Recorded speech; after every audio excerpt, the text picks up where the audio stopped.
Hey guys, how's it going? So I hope you're having a good day today, and I hope all is going well with you.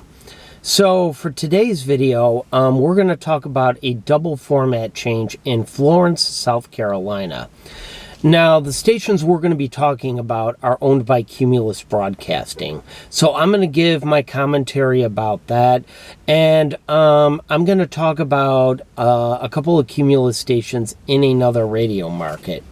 So I wrote this down, and this is from radioinsight.com. So in Florence, the now former Hot AC Q100 Lake City, WQPD, is now simulcasting Glory 98.5 WBZF Hartsville, South Carolina. So with the simulcast of WQPD, this actually increases Glory 98.5's coverage through the south side of Florence and points south of that. So we're talking like the Florence area, Marion, I believe Loris, but I'm not sure. Maybe not. Then on the same day, 5:40 a.m. WYNN dropped the simulcast of Glory 98.5 for Classic Country as 540 The Hound. So that's kind of a cool name. So WQPD 100.1 was only at a 0.6 share. And WBZF 98.5, Glory 98.5, was near the top of the ratings. I believe they were like number 2 or number 3. So with 98.5 signal kind of fading out, Cumulus decided that it would make sense to double the station up. So there was coverage all around kind of the Florence, Marion area. I'm sorry, I almost said Marietta, but Marion area. Part of South Carolina, and in an extreme southern part of North Carolina, because that's not terribly far away from North Carolina. So that's kind of interesting. And it got me to kind of thinking, I think Cumulus needs to make some format changes at a couple of their stations in other markets that have been lagging in the ratings. And the stations in question have not been doing well for some time. So I'm going to pick on Toledo, Ohio. I'm going to pick on 105.5 WQQO Sylvania, Toledo, which is, of course, is Q105.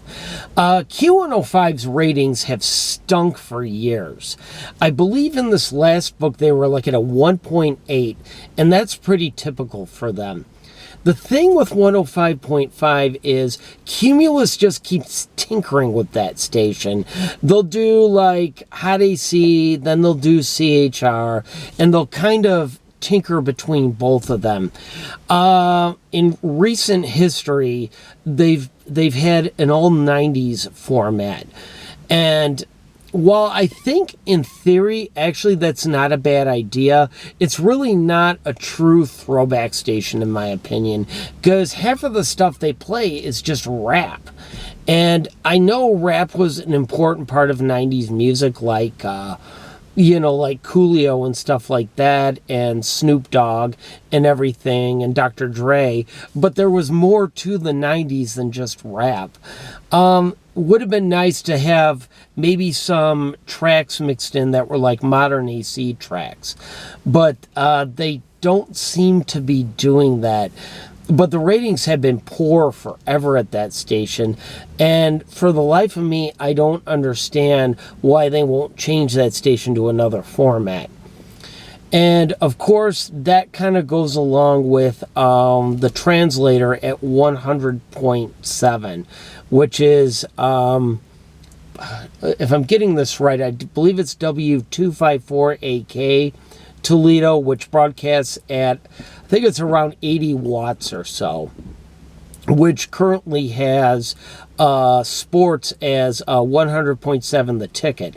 Now, The Ticket originally started out at 1470, then it moved to 106.5, and then it moved to 100.7, displacing the zone, which was an alternative rock format, which the zone was originally on 106.5 as well, but that's when 106.5 was sold to the Truth Network, which of course is religious, which is kind of funny because 106.5 back in the 90s was known as like the hardest rock station in Toledo as the Buzz.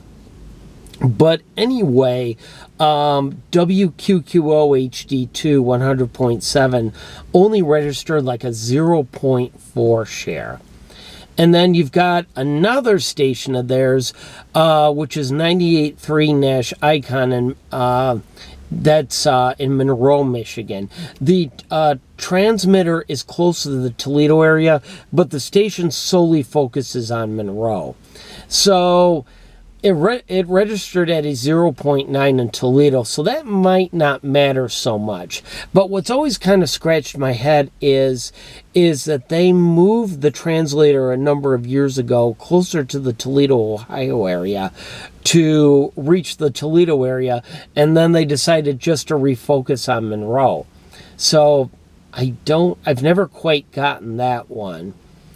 So it seems to me 105.5 needs to pick a different format, because what they clearly have, it just isn't working. And it hasn't worked for a long time.